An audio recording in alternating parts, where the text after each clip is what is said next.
Good morning, everybody. How are you guys? I know you're all excited. You woke up today and said, I want to go learn about testing. We feel the same. So we're happy that you're here, and I'm sure some more parents will be joining us as the parking situation gets sorted out outside. So thank you for being here. There's goodies over there and coffee. I'm sure you guys have found it before. Is this anyone's first college and coffee? Yeah? Welcome. That's so exciting. So this is what we do, and there's the goodies and all that, and then all of our counseling staff is here, most of us actually. So Mrs. Cowgill, Mrs. Juarez, Mr. Borchert, Mrs. Bolas, Mr. Fuller over there, and I'm Mrs. Cuneo, and Mrs. Gallant, our Director of Counseling, who's usually doing this introduction, is at another meeting, so she'll be joining us when she's done. And got everybody right? Okay. So we'll let everybody find their seats, and we're just going to get going because we want to be respectful of your time. We know some of you are running off to work after this or other parental duties, so we want to make sure that we have a little bit of time for questions, but that we end at 9 because that's what we promised to do. So as you can see, there's a TV over here, so got lots of room, and none of us will think you're rude if you hop up to get some more goodies or whatever you need to do. Okay. So as I said, we're going to start talking about testing today. Okay, the role of ACT and SAT in college admissions. Okay, because we understand as counselors, we work with grades 9 through 12, as most of you guys know. So we've had your kids from their freshman year, and we have them until they graduate, and we take good care of them. And we have a comprehensive model, so we work with them on college planning from day one. Talking about courses they should be taking, what they should be doing. So right now we're seeing our juniors, and that's when the topic of testing usually pops up as a hot topic. Okay, and we also understand that it causes a lot of anxiety. So this hopefully will ease some of that anxiety and answer some questions for you. As long as this works. Help. Oh, turn it on. Oh, that would help. Let's see. Oh, turn the on button on. Okay. Okay, so one of the first things regarding testing is everyone knows they have to do it. It's a necessary evil. But the main question is then why? Why do scores matter? Okay? Scores are part of the application review process. So whenever a student's applying to college, they know they need to submit scores. There are some exceptions, which we'll talk about later. But colleges use these scores in their admission decisions, even though grades by far are the most important thing. And for those of you that are taking notes, that's totally fine, or don't worry though, we're going to be posting this for you on our counseling website, so don't feel like you have to feverishly write everything down. You'll be able to see it again, okay? Because there's some stuff that's really detailed, so don't feel like you have to, taking a quiz later or anything. And colleges find scores very interesting. They want it for their data, for their statistics. That's sometimes how they find students. Like when your students take the PSAT, sometimes they say, yes, I'll get information from a college, so colleges can see how they're testing, from early on. So they just find it, they use it for informational purposes as well as the application review. They may use it for scholarships. So are there any senior parents in here? No, just junior parents? Junior parents? Okay, so for juniors, right, your juniors took the PSAT, the one that could qualify them for National Merit Scholarship in October. And when they apply to college, some colleges will have merit aid available, and they use the GPA and the test scores for that. So sometimes that can play a factor in an academic scholarship that may be available from the school. Colleges use scores differently. Some schools require that students send all scores, or they strongly recommend that they send all scores. Some colleges review it based on their best sitting. So say your student takes the test 2 or 3 times, they're just going to use the highest score out of those 3 times. Other schools will do what they call super score. Anyone heard that term before? Super score? So super score means that if your student took it 2 or 3 times, they're going to mix and match the sections to get the highest overall score to benefit your student. Because contrary to popular belief, colleges are looking for ways to admit your child. They're not looking for reasons to not. So when they're looking at all the scores, they're just going to use the best overall combo of the policy that they follow. So either the best sitting or a super score situation. Okay, and what matters most to colleges? Even though testing, like I said, is a necessary part and probably the most anxiety-producing part, because it's a standardized test on a Saturday for 4 hours, really colleges care more about what a student is doing over time. Like what we like to say is colleges care more about what you've done over 4 years and not those 4 hours on a Saturday, okay? So the test scores are part of a larger puzzle. And the two most important factors for any college review is the courses that a student has taken, which your students go to Chaminade, so they have lots of courses available to them, college prep, honors, AP, and they're also going to be looking at the grades that they get in those classes. Okay, so the GPA, the grades, and the courses are the most important things. And remember that colleges do recalculate GPAs. Anyone in here familiar with the A through G requirement term? Yeah, so the UCs and the Cal States, like San Diego State, CSUN, or UCLA, UC Santa Barbara, right there, and they're our public system. They actually recalculate a student's GPA using just the grades from 10th and 11th grade in their core academic classes. So they see everything that a student's done from 9 through 12, and they make sure they've met all the subject requirements, but the GPA that they use in their review is actually just from those courses from 10th and 11th grade. So that's where they recalculate the GPA. Yeah. And is that weighted or unweighted? Weighted. Okay, so they will take the full weighted. If you have 4 classes, they're going to take credit for all 4. Yeah. Yeah. Okay, so they're looking at rigor of coursework and progression over time. We always tell our students, hey, maybe you had a rocky 9th grade year, but you were awesome from 10th grade on. Or maybe you just had a rough semester, or maybe you had a rough fall semester, like you got a C in one class and then in the spring you brought it up to an A or a B. So progression and forward movement is what we always encourage students to do, because no student is perfect. It's impossible to expect them to be perfect, and this is a hard school. So we want students to kind of keep perspective, and parents to keep perspective of that, right? Colleges notice trends and they notice patterns, and they want to see that, even above all of the scores. So the ACT, this is some details you'll be able to check back on the PowerPoint if you want, but the basic structure is the same. There's an optional writing prompt. There's English, math, reading, and science. So science is what makes the ACT pretty unique, because the SAT doesn't have a science section. A lot of kids get nervous about the science section. It's not like they have to know, AP chemistry to do well on the test. It's more like reading charts and experiments and interpreting lab results, things like that. Okay. And the SAT, now that it was redesigned last year, is more like the ACT. So the structure is a little more similar for the students. The SAT has only one reading section and one writing section, and it's out of 1,600. So each section is worth 800. And I forgot to say that the ACT is out of a composite score of 36. Okay. So both tests are about the same amount of time, 3.5 hours. Reading, writing, and language on the SAT.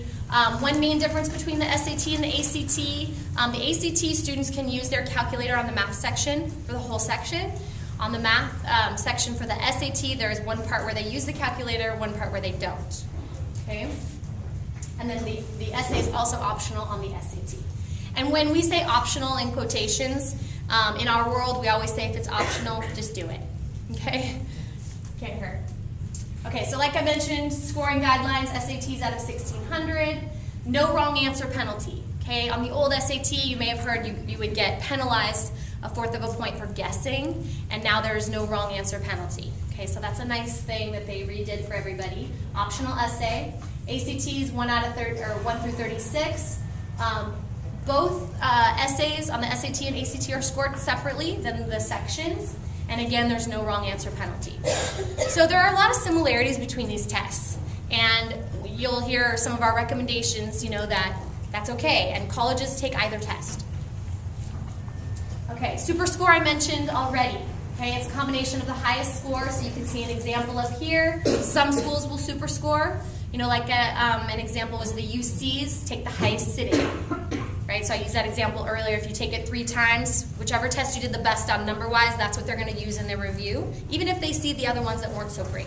Okay, and then a lot of other schools, a lot of out-of-state privates, a lot of private schools or public schools, they'll just super score for you, whatever's going to be in your best interest. And we recommend that students generally send all their scores.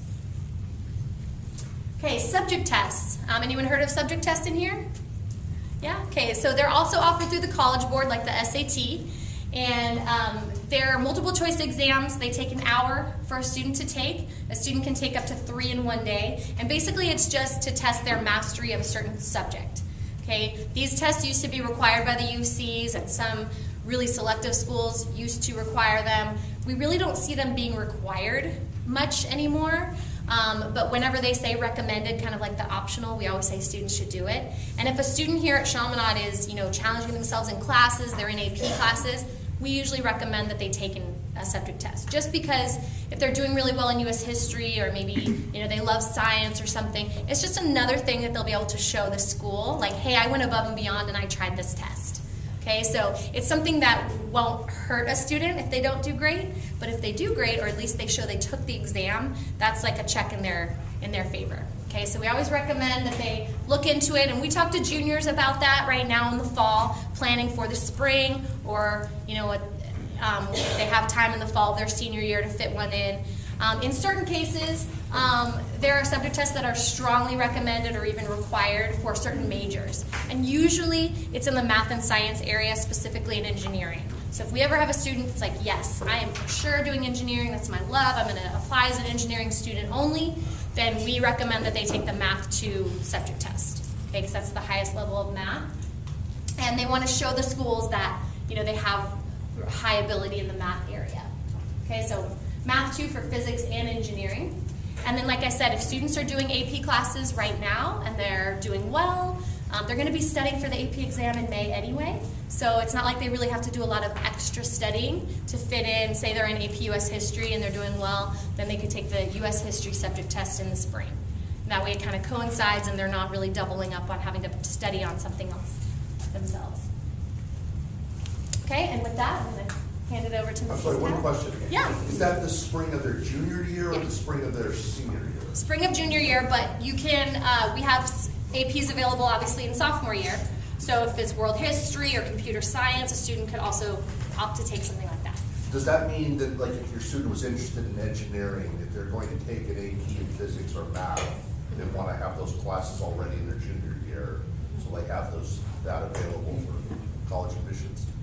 Yeah, so they could take the subject test in those areas. Yeah, definitely. Mm-hmm. Okay. So, testing recommendations, this is kind of a little roadmap as to what the progression of a testing plan for a student at Chaminade would look like. So, as some of you may recall, in October, your students came to school one day and took a test instead of going to class, called testing day. We're really original, testing day. So, typically, this year was an aberration because we're readjusting our schedule, so this is what it is going to look like. So in the fall of 9th grade, a student would be taking the test that's called the PSAT 8/9. So this test is very similar to the PSAT that they're going to take in 11th grade, but with an adjustment to what they have learned so far in school. So the score is a little bit more of an accurate reflection. We were finding that when kids in 10th grade were taking the PSAT that they may not have had enough math to do well on the math section yet because they're still just in 10th grade. So they will take that in the fall of their 9th grade year. Again, that is something you don't have to do anything extra for except send them to school on that day. In the fall of the 10th grade year, they will be taking the ACT Aspire. That's basically their version of a practice exam for the ACT test. The reason we are doing a PSAT and the Aspire is to give them exposure to both exams, because we feel that is very important that students have familiarity with both of them. So when it comes time to taking them, they've at least had experience with each of the exams. So again, that happens on testing day, send them to school, they'll take the test, and get the test results back. As Mrs. Cuneo was talking about, an option for 10th graders, if they are in an AP class that they are doing well in, and know that they probably will need subject tests, spring in 10th grade would be the time to sign up for a subject test in that area. And typically, we're looking at like May and June, depending depending on what the test is. Fall of 11th grade is when they take the PSAT, that's normed for 11th graders. That again would happen on testing day, so nothing extra required on your part. That is the exam. I'm sure some of you have heard the National Merit qualifying exam. It's only qualifying for 11th graders. So when they take that exam in 11th grade, for those tippy-top test takers that are really high up, they may qualify to be nominated and go through the application process to be part of the National Merit Scholarship Program. So the first three things that are in the fall, again, are all testing day activities. When we move beyond that, what we're looking at is typically when we are recommending testing plans for our students, we want the students to take as much of their coursework as possible before they're actually taking the SAT or the ACT for real. As much math, as much writing practice. This gives the students the best shot at doing as well as they can on their first couple of test taking attempts. So we strongly recommend the spring of 11th grade. Now sometimes for a variety of reasons, sometimes students are super busy. Maybe they are in an extracurricular that's very heavy in the spring as far as commitment.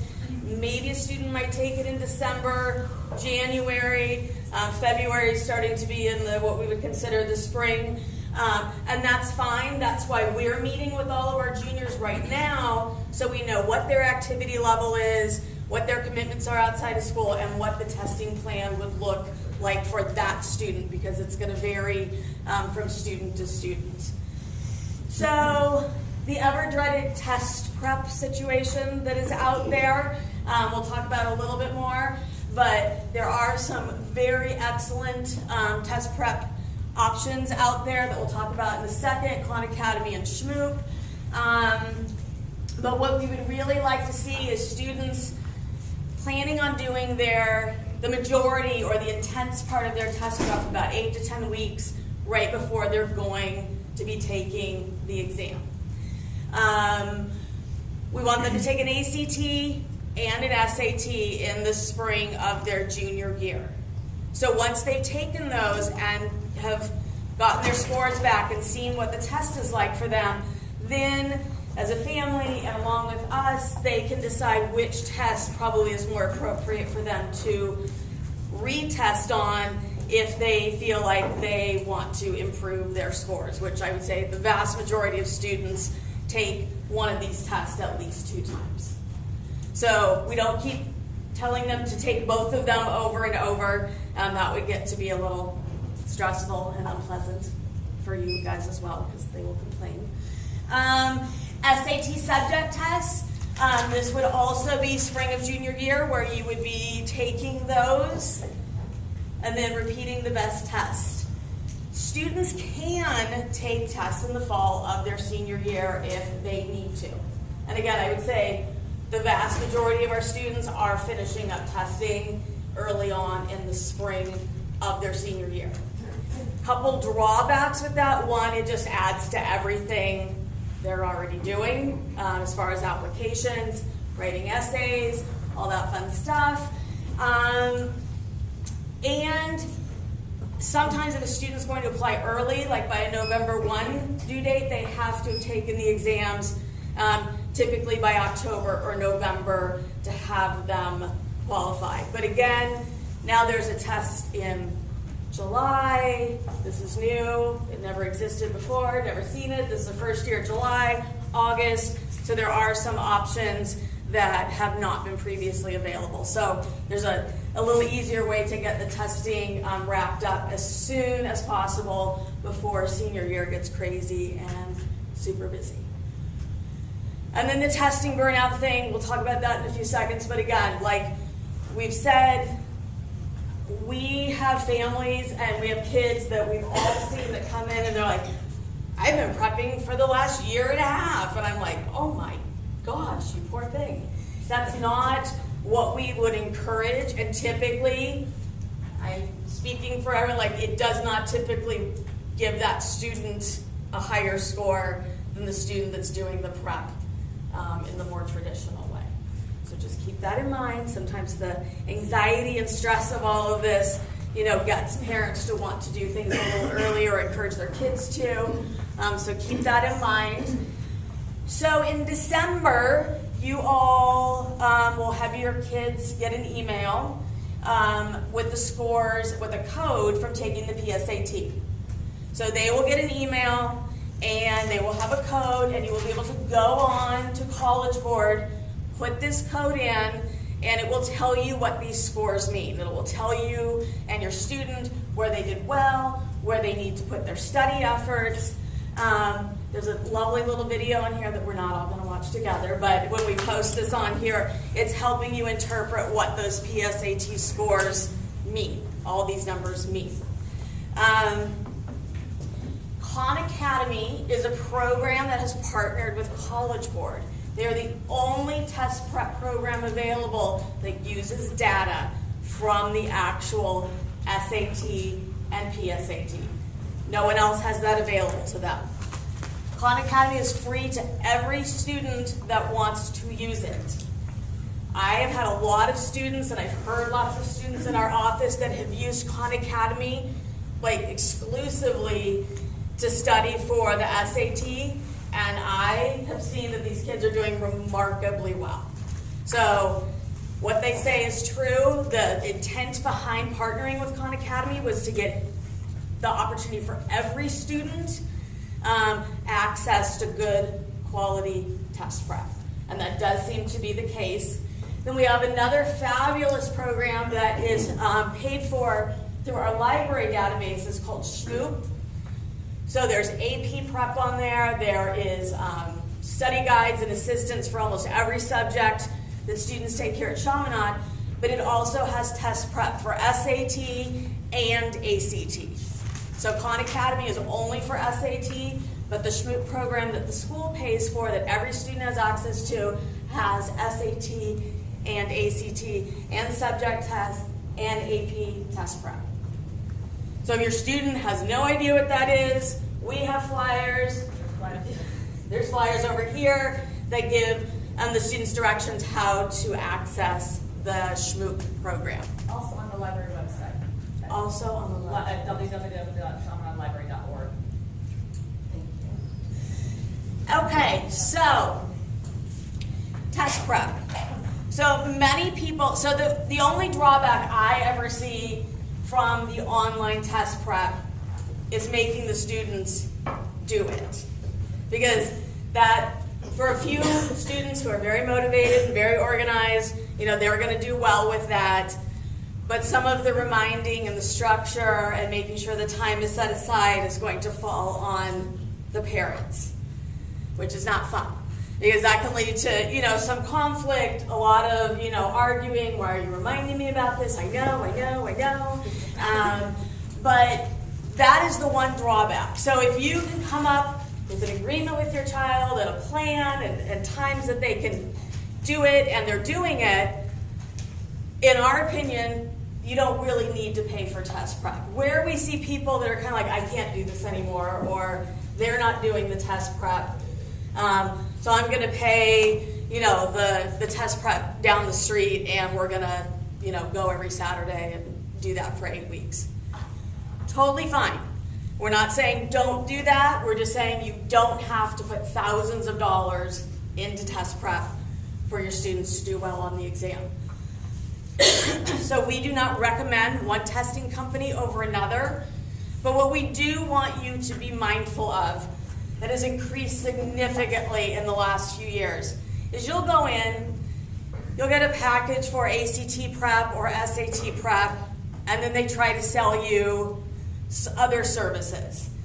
And typically those are college counseling sessions, and then more typically what's been happening more and more is help writing the college essay. So we are not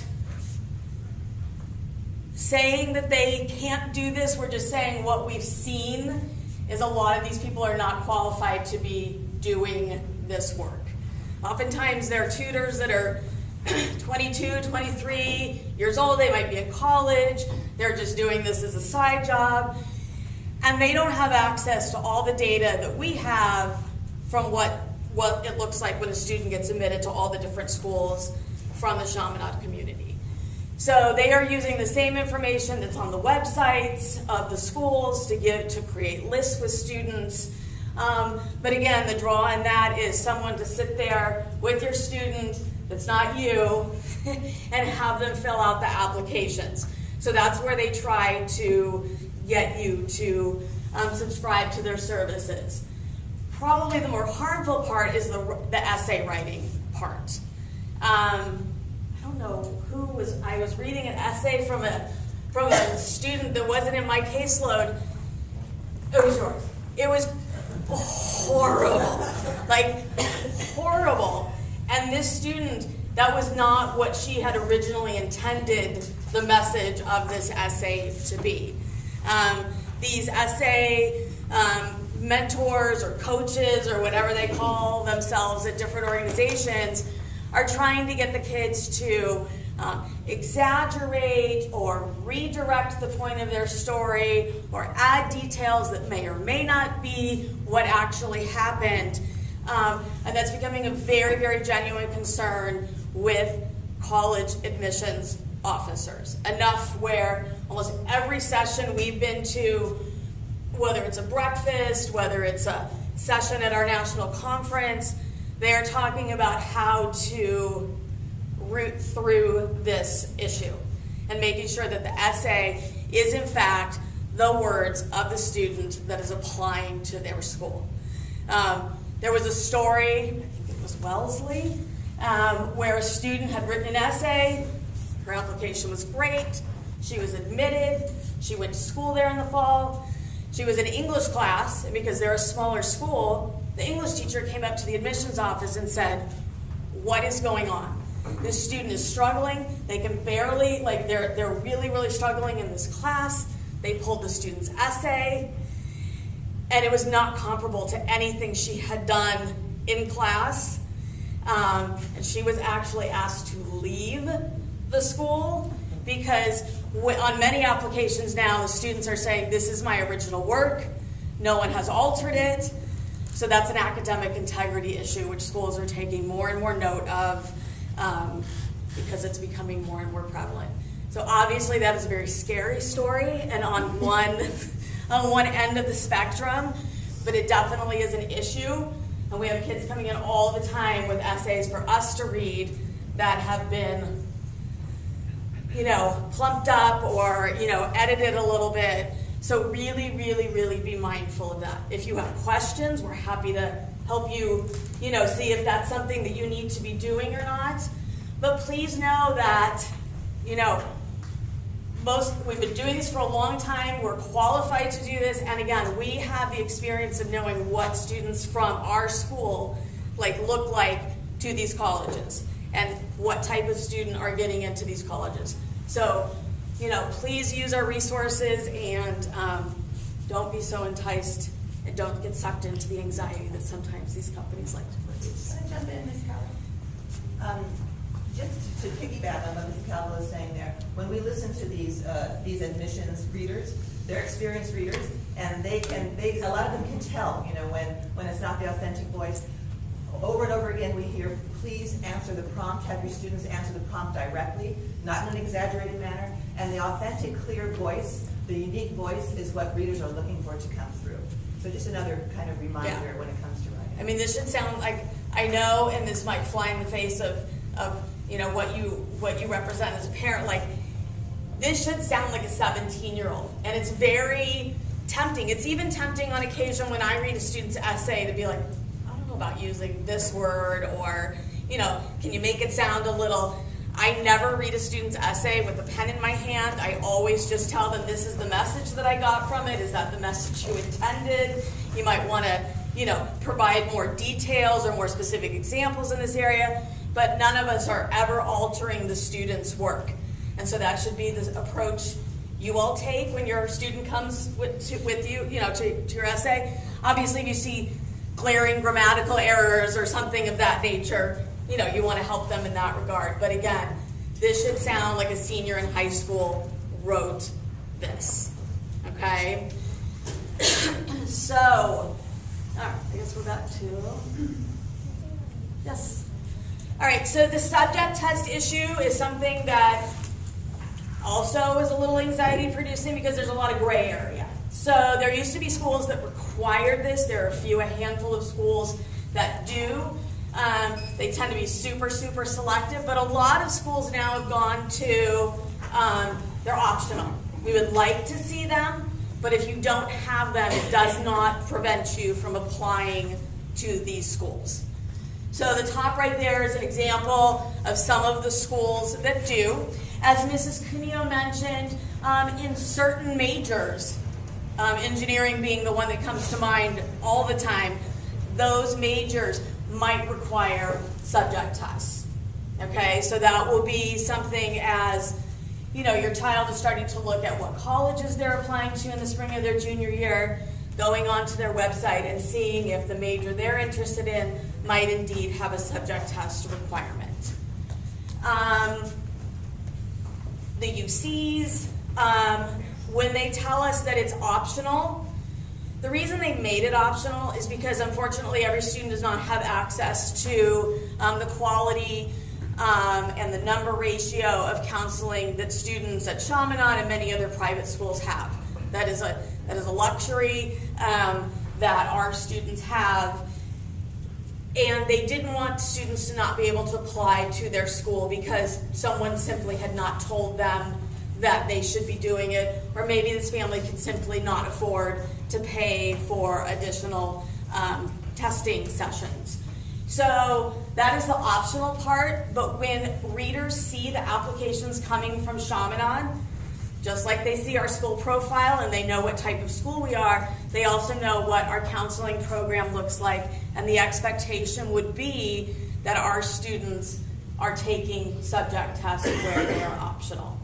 So keeping that in mind as you're getting closer to planning what tests and when they're taking them is important. I have a question about that. Yes. Should our students be taking all of them? No. Or just the Absolutely not. So you only want to take them, so typically it's 2, sometimes they'll take up to 3.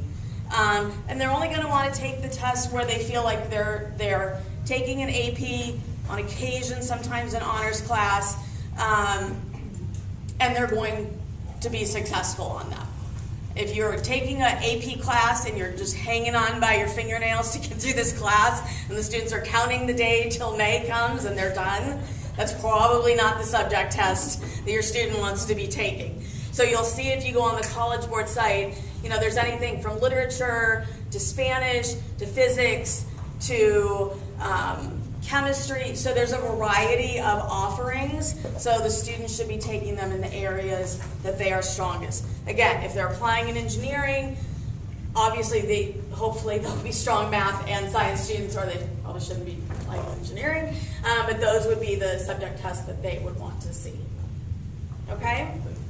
I have another question Sure. on that. So, to take the subject test, should you have taken or be enrolled and completed the AP class or not? And what if you only took honors your whole way through high school? Right, and then that would be fine. There are students that, let's say for example, the Math 2, which is a subject test, there's actually 2 math subject tests, a Math 1 and a Math 2. Honestly, I'm not quite sure why the Math 1 even still exists, because I don't know why, because most colleges expect that it would be the Math 2, because that math goes a little further. So a student that's in our honors pre-calculus class would be well prepared to take the Math 2. So if they're a junior in honors pre-calculus, which is very, very typical of what a progression would look like for our students, and they know they're going to be applying in engineering and they need a math score, that would be an appropriate test for that student to be taking. Honors Chem in 10th grade is probably not the best preparation to take the Chem subject test.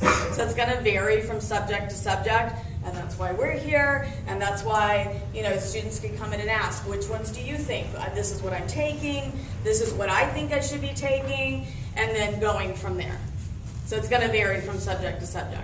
Like Honors Brit Lit is our 11th graders. Students that are in Honors Brit Lit do amazingly well on the English subject test. So it's going to vary whether it's an AP or an honors.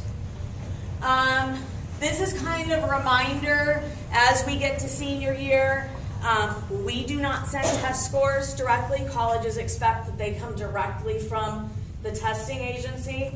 So even though we tell our seniors over and over and over, and we email and we put announcements, we still on the last few days have had kids walk in that applied on November 1st and they're like, the school's saying they don't have my SATs. Why not? Did you send them? No. So it's a surprise every year, no matter how many times we say it. So we're telling you as well to please remember that if you're sending ACT, you log onto your ACT account, you're sending SAT, student logs onto their SAT and sends it on its way. Okay? It really is very painless, except for the paying part. It adds up, but super easy. You'll see on the bottom there, college will accept scores from either exam. You should be paying only to send the higher of your two scores. Typically on almost every application, the students are self-reporting all their scores and then sending the highest one as verification to be considered in the admissions process. There is no school that will not take an SAT or an ACT, okay? So whatever test is the better test for your student should be the one that you are sending. Yes? If they're super scoring, does that mean you should actually pay and send multiple tests? Or? So super scoring traditionally is more SAT driven, and SAT operates when you log on, it's going to send all of your scores. And that's why we say for every student, report all your scores, send all your scores, send your one score, but report them all. So whatever a college is going to do with your test scores, they can do it. They have all the information they need. They want to give the student the best option possible to get admitted. So again, they'll see the scores. Maybe they had a rough Saturday one day and they took a test and the score wasn't great, but the next two times they did, it was fabulous. Those are the scores they are going to be using, not the lower scores. So I know sometimes that makes people very nervous to be sending scores, but we want you to send all scores. I Yes? just have a question regarding the reporting of the scores. You said they report all the scores whether you tell the colleges or not. Does that apply to the SAT subject tests as well?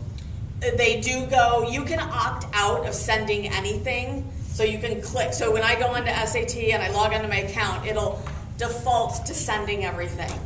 Okay. If I took world history in 10th grade and boy was that a mistake and I just did not do well because it was like first time ever taking it and I don't want to send it and I have 3 other fabulous scores, you can unclick that. So it won't send them? Correct. Even So, if you're taking the test again? taking the test So again. if you take, say, you took a SAT subject test on, say, Math 2, and you were not prepared, or you just, you wing it, Okay. like my son did. Hypothetically, okay. So now you're studying for it, and Right. obviously. Yeah, I so think you you're a bad can scorer. differentiate between the one he took in June and then the Right. one he took in So February. you can just send. Correct, correct. Again, that would be an anomaly, and that would be something that you'd probably want to have your child talk to their counselor about. But yes, there is that option. And lastly, just wanted to mention that we know testing creates a lot of anxiety, not just in the parents, but also in the students. And honestly, some kids have an amazing gift, and they are fabulous test takers, and maybe their test taking skill far exceeds their GPA and their school performance. But then there are some students who work super hard in the school, and they're just not, test taking is just not their thing, especially when it comes to standardized test taking. There are many schools that acknowledge that. The GPA is always the most important part of the review of an application, but there are some schools that have become test optional. And what that means is the testing is not required to apply to school there.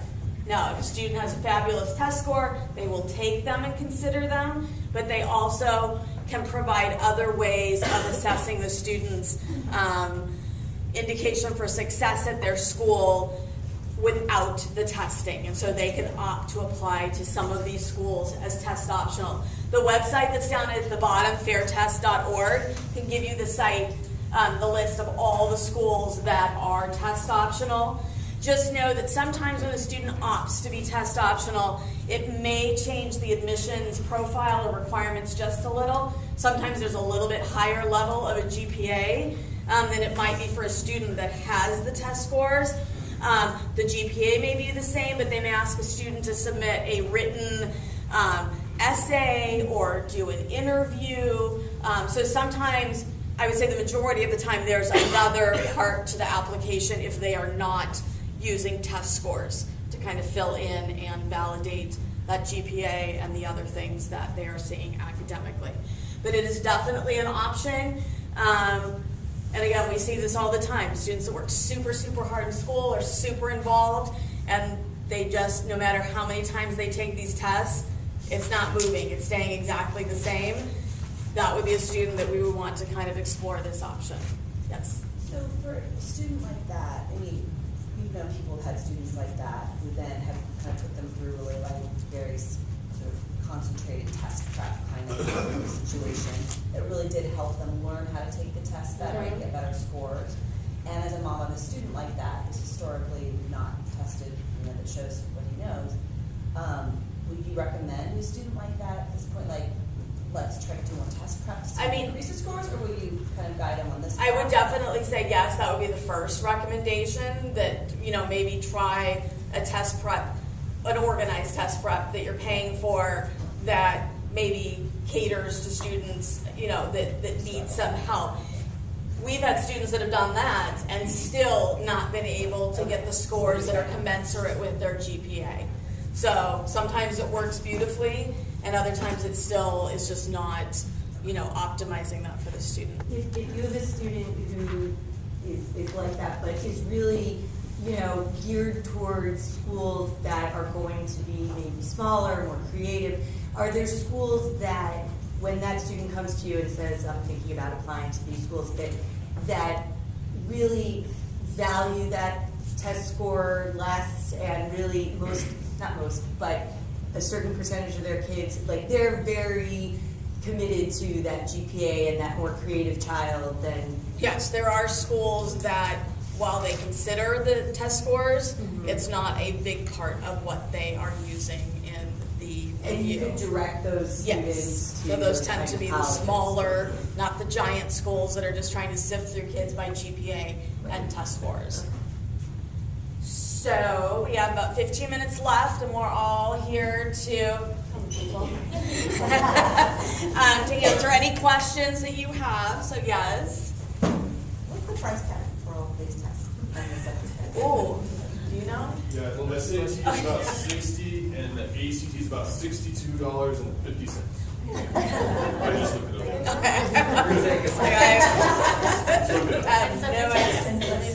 Ooh, that one I don't know. I don't think there is much as They're in the 40s. subject tests are about an hour and 10 minutes.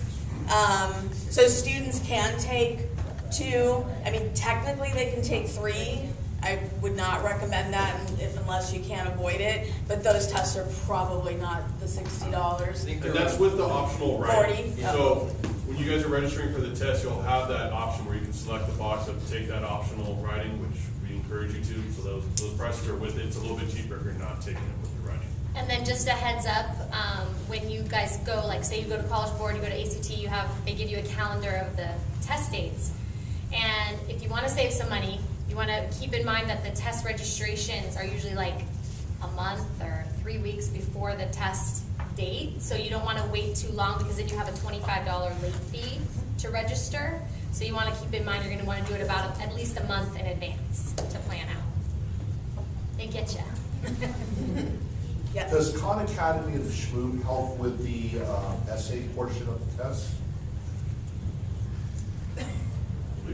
I think there is, yeah. I mean, I haven't gone through Khan Academy, but I know it preps kids for all of the content. So Is the essay graded, or is it just passed on as a writing? it's sample? scored.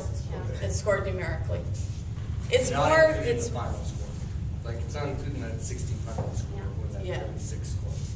And some schools, most schools, honestly, do not calculate that writing score into the number index they use to evaluate the application, but they definitely are using that as far as just referencing a student's ability to communicate in writing. So, yes. I know this isn't about test prep, it's about the essay. Well, in the boot camp, is essay assistance part of the boot camp? The boot camp, you're talking about the essay for the college application? Yeah. Yes, the essay writing for the college application is part of what we do in college application boot camp. So what she's talking about, for those of you who don't know, for the summer before senior year, we make available a college application boot camp, and it's run by us. And we basically walk your students through the Common Application and the Coalition Application and the UC application, because all of those open in August.